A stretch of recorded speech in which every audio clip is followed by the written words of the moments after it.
Welcome to the Unapologetic Man Podcast, the only podcast that's all about self-improvement, confidence, success, women, and being a man without making any apologies for it.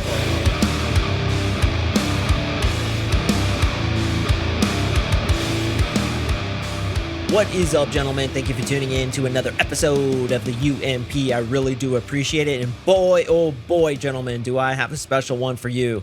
I was fortunate enough to attract, and when I say attract, I mean that literally, one of the wisest teachers that I've ever come across in my journey of self-development, Dr. John DeMartini. Some of you may recognize his name. He was featured on the movie The Secret, as well as thousands of interviews, hundreds of books, literally tens of thousands of speaking events. And I was fortunate enough to interview him today. I feel so absolutely blessed. And yes, I too am in an attitude of gratitude, which is what we discussed today. If you guys have seen the movie The Secret, you know about what's called the law of attraction. Essentially, boiled down, you attract to yourself what you're thinking about and focusing on the most. And having an attitude of gratitude makes that law of attraction even more powerful. Now, this goes into my episode about abundance that I recorded recently, and I actually spoke more about the spiritual element of the law of attraction and appreciation, whereas Dr. DeMartini really talks about it more on a logical level and how it works with your brain and your body chemistry to attract to yourself and or motivate yourself to achieve what you want most.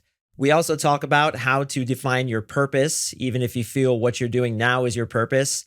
And Dr. DeMartini on his website gives us a free tool to be able to determine what that is, as well as a myriad of other pieces of knowledge that you guys can learn from, and he will share that with you today. Now, this interview is quite sophisticated. It's going to take a little more concentration than the usual knuckle-dragging gorilla talk that I typically do, so get your thinking caps on. But I'm telling you, if you can focus and really consider what the doctor is going to tell you today, it will absolutely change your life. So enough rambling on. I'm going to go ahead and jump into the interview. Let's go ahead and get into it.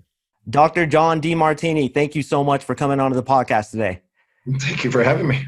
It really is an honor. I was telling the guys at the front of the show that I first found you through The Secret, which, boys, I highly suggest you check out when you get the chance. And Dr. DeMartini talks about the law of attraction, something that I have found in my life. In fact, Dr. John, I feel like I attracted you onto this interview because I've been following you for years, been a fan of your content, and perhaps even imagine doing this right now, just interviewing a champion like yourself. So I want to start by talking a little bit about the law of attraction because a lot of guys don't know exactly what that is. So I want to define that and how, more specifically, having an attitude of gratitude attracts to yourself what you're trying to manifest. So what is the law of attraction? Okay, I'll ground it a bit because there's a bit of an esotericism wrapped around it sometimes. Every human being has a set of priorities, a set of values that they live their life by, things that are most to least important. Whatever is highest on that list of values, which in my case is teaching, researching, and writing, we are spontaneously inspired from within to fulfill. We require no extrinsic motivation to get us in action, and we will pursue it and persist on it until we achieve. As we go down the list of values to lower priorities, we gradually require more extrinsic motivation to get us to work towards. We'll tend to procrastinate, hesitate, frustrate, instead of being disciplined, reliable, and focused. And we'll need a reward if we do it or a punishment if we don't to keep us on track. That is the least efficient way of approaching what we really want in life.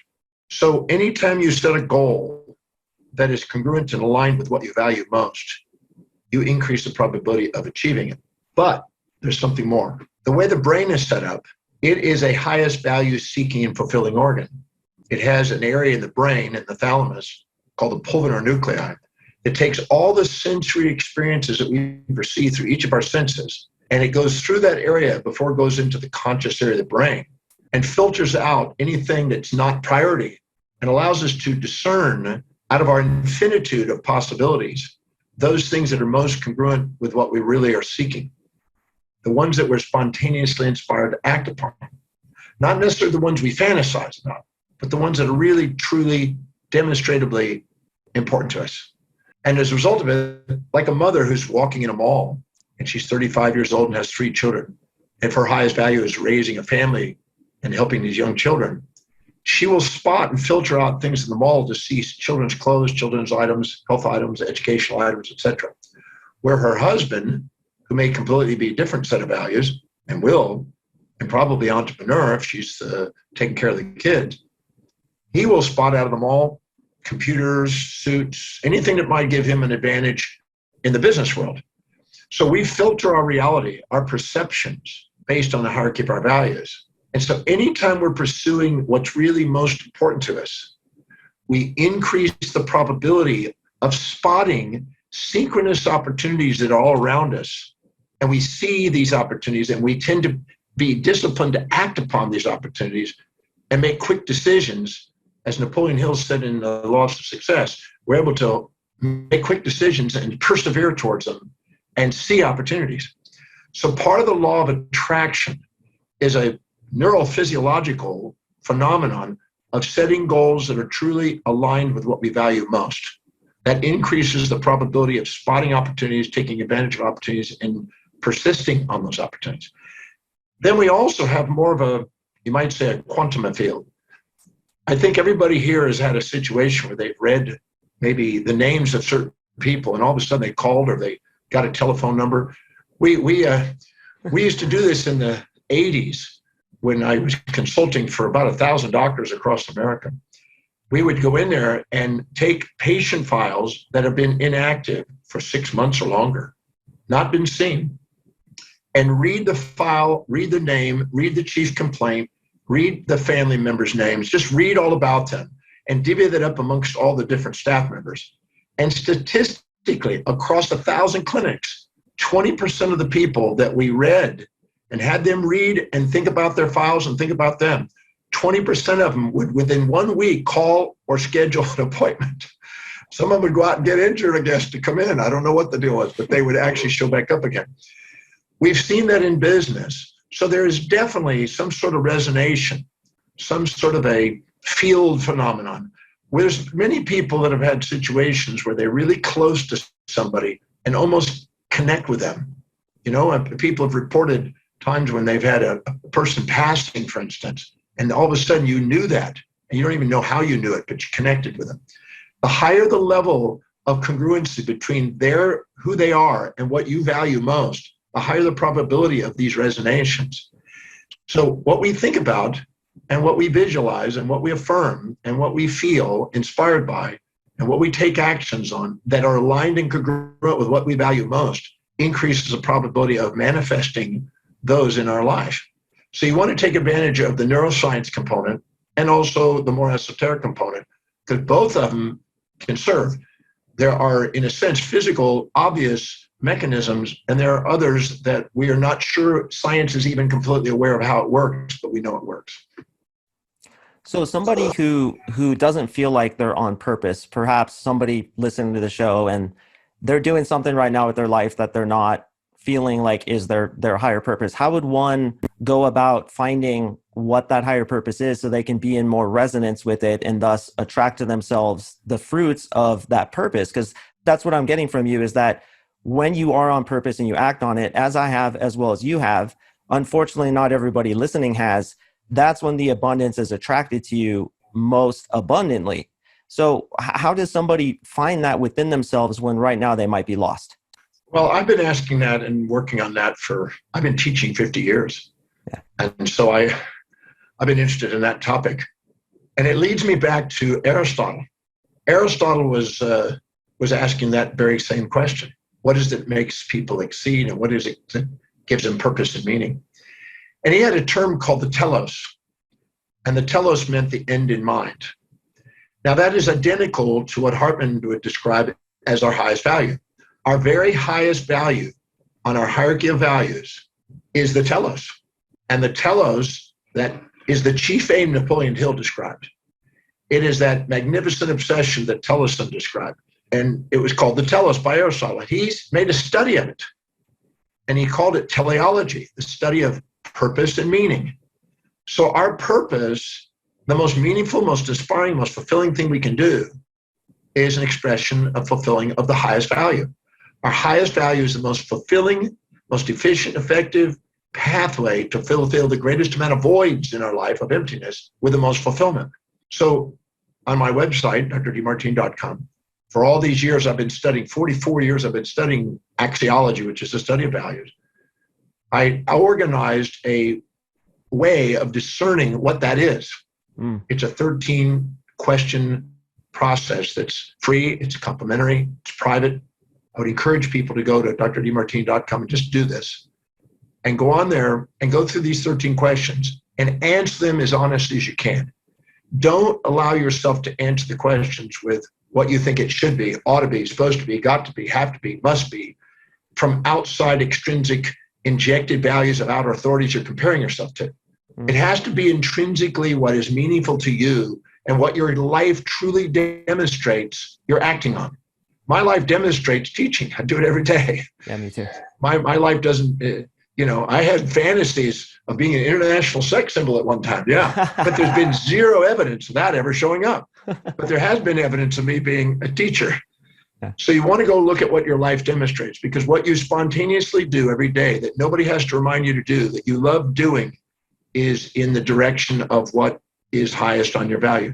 When you have tears of inspiration pouring out of your eyes when you're getting to do it, you know it's highest on your value. Yeah. You fill your space with what's most important. You spend your time on what's most important. You are energized by what's most important. You find money and make money for things that are most important. You are automatically organized and disciplined in that area. You automatically think, visualize, and internally dialogue with yourself about how you really want your life that's showing evidence of coming true in that area. You converse about that area. You're inspired by that area. You want to fulfill goals in that area, and you love learning in that area. Look carefully at the 13 value determinants on this website, drdemartini.com. Take advantage of that, because what it will do, it'll help you screen out the fantasies that you be pursuing, which lead to frustrations, and look for true objectives that are deeply meaningful. Your telos, your highest value, is the path of your purpose. So don't look anywhere else. Don't look for some supernatural source. Just look within, because the within and your daily actions tell you everything about what's important to you. But many people compare themselves to others and try to live in the shadows of others instead of standing on the shoulders of giants. And they become second at being somebody else instead of first being who they are. And the magnificence of who you are is far greater than those fantasies you might inject or impose. As Einstein said, when you're a cat expecting to swim like a fish, you're going to end up beating yourself up. Or if you're a fish expecting to climb a tree like a cat, you're going to beat yourself up. But when you honor who you are, according to what your hierarchy of values is dictating, you will take advantage of the law of attraction, because it's the most innermost dominant thought that becomes your outermost tangible reality. And your innermost dominant thought is an expression of what you value most. I had a mentor tell me about 10 years ago, he said, what would you do if you had no chance of failure? And that allowed me to also identify what it was. And it's like you, Dr. DeMartini, it's being a coach, helping men out to become the best versions of themselves. So with that in hand, we're talking about the law of attraction, and we want to talk about that attitude of gratitude, which has been so paramount for me. Every morning I meditate and I give thanks for everything. I actually gave thanks to you this morning. Thank you for coming onto my podcast. And amazingly, your agent reached out to me, which I was so surprised. I was like, what? Because I get requests all the time. But when I saw your name, I was like, book them immediately. I don't care. Let's do this. So with that attitude of gratitude, what is it about being gracious? What is it about thanking what you have and focusing on those things of abundance that attracts more abundance into your life? Well, we can go there. I was born on Thanksgiving Day. So I started out that way. And I have the largest collection of gratitudes of anyone I've ever met. It's 33 volumes, and some volumes are 900 pages. So that'll tell you how many pages I've been working on that. I'm a firm believer of something that my mom told me when I was 4. She said, if you count your blessings and are grateful for what you have, you get more to be grateful for. But let's go down the rabbit hole a bit on gratitude. When we meet somebody and we put them on a pedestal and we're too humble to admit what we see in them inside us, and we minimize ourselves and exaggerate them, we're inauthentic. And we're going to end up injecting some of their values into our lives and try to be somebody we're not, and have, in a sense, futility trying to be second at being somebody else. And we'll be ungrateful because we're trying to live and get us to live in their values, which is futile. If we do the opposite and look down on somebody and puff ourselves up and are too proud to admit what we see in them inside us. And we judge it looking down at them. Again, we're not authentic. We're cocky and pushed up looking down. And we tend to project our values onto them and try to get them to live in our values, which is futile. Anytime you try to live in somebody else's values or try to get others to people to live in your values, you have futility. Because they want to be loved for who they are. You want to be loved for who you are. And having equity between you and them and equanimity within yourself is the key to that. That's what authenticity is. But the moment you don't look down on them, judging them down, or look up at them, judging them up, but look across at them as reflections, pure reflective awareness, not deflecting awareness, but reflective awareness, you get to be authentic. And you automatically, when you're in that state, have tears of gratitude coming out as a confirmation of authenticity. All the physiological symptoms, all the psychological symptoms in our life are feedback mechanisms to get us to be the most authentic individual. And when we live by our highest value, our ontological identity revolves around that. We are most authentic and most grateful.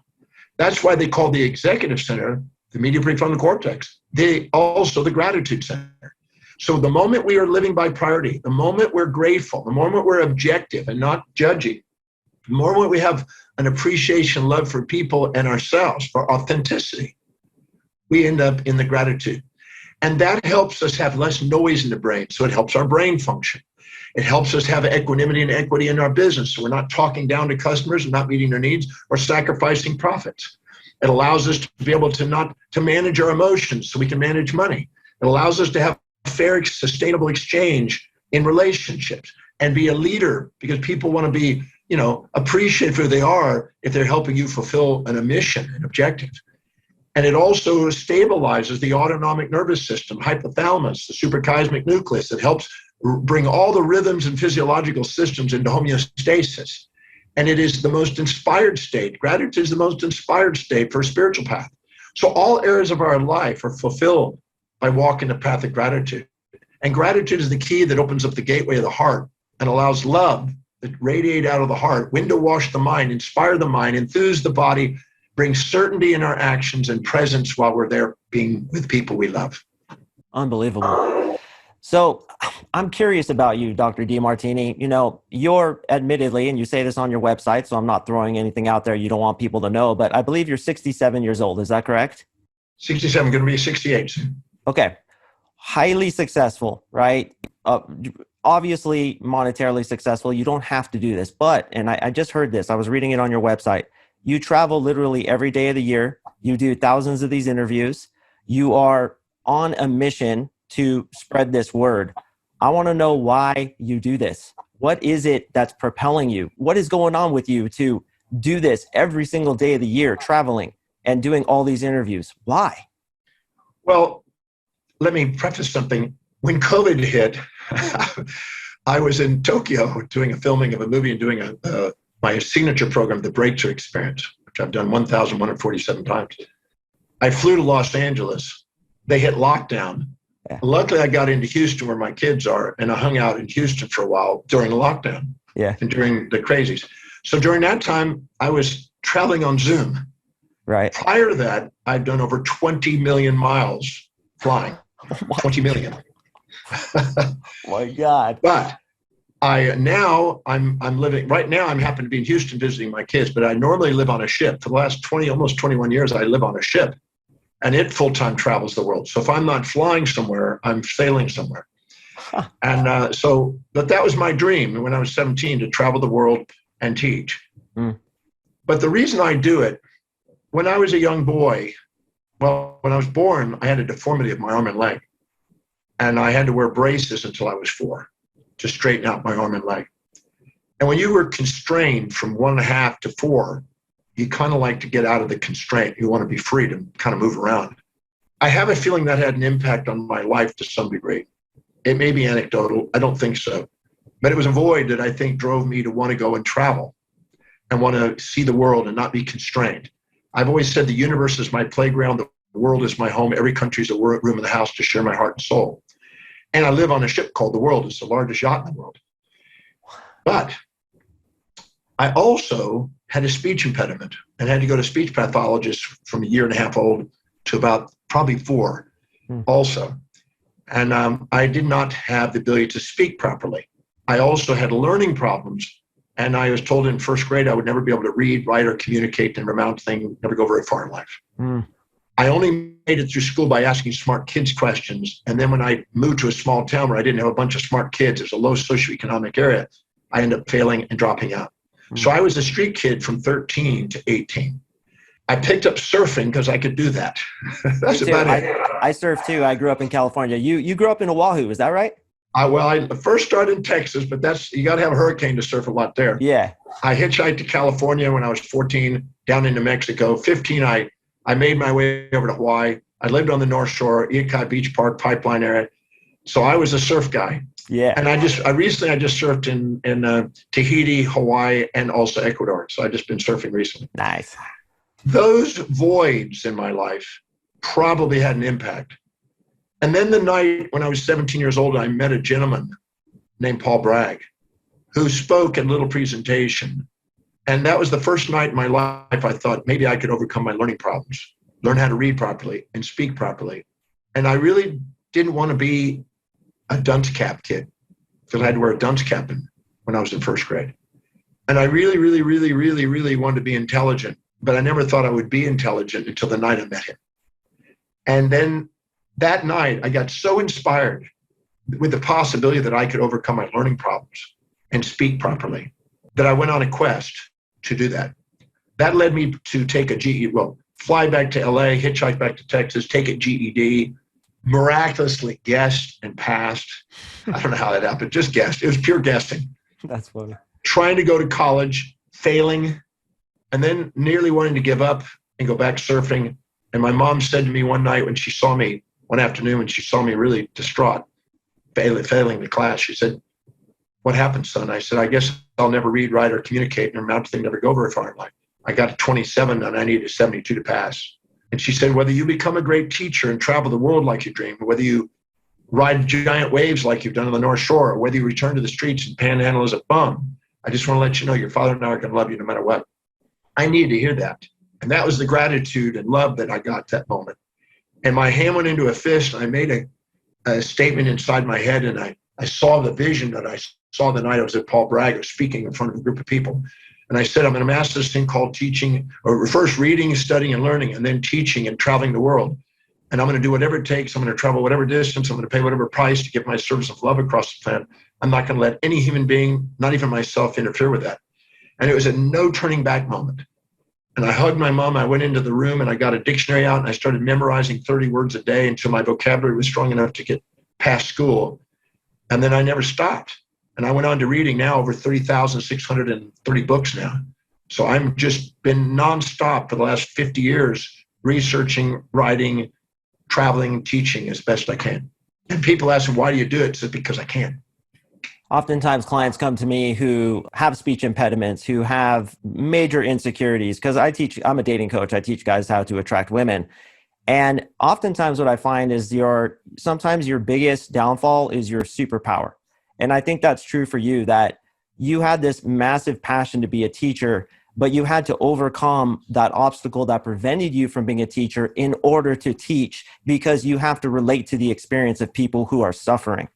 And I think that was a really necessary part of your evolution, as it was for me. I used to suffer from agoraphobia, panic attacks, couldn't go outside at one point, and was near suicidal, to where I am now, which is a dating coach who has a successful podcast. And, I couldn't speak either. So that barrier, I believe, is given to us as a gift that we overcome, and thus we can relate to other people who are going through that barrier. So gentlemen, if you're listening, and I know a lot of you guys are, who are struggling to a very deep level, please visit his website. And Dr. DeMartini, would you mind sharing what the website is with us?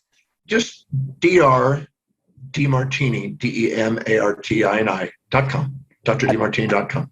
And just look for the value determination process. It's worth doing. There's a vast amount of information on that website. You may have been on there. I don't know. You could spend the rest of your life on there with education. There's hundreds and hundreds and hundreds of interviews and podcasts and YouTube stuff and that. But you just take the time to go do that complimentary private value determination process. I've had literally thousands and thousands of people do that and say thank you. It is eye-opening to take a look So you don't waste your time on things that, see, anytime you're not doing the highest priority things, you devalue yourself. And when you devalue yourself, so does the world. For a moment, I hope you don't mind. Women are looking for men who are empowered. I mean, they're looking for the best package they can get. Yep. They're looking for somebody that's fit. They're looking for somebody that's intelligent. They're looking for somebody that's ambitious. They're looking for somebody that's got resources. They're looking for somebody that cares and has a love and intimacy for them. They're looking for somebody that can socially connect and social savvy. They're looking for somebody that's inspired.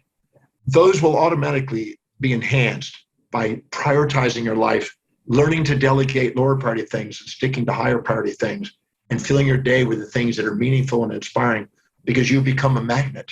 You become attractive. You have the law of attraction because your innermost dominant thought now becomes your outermost tangible reality.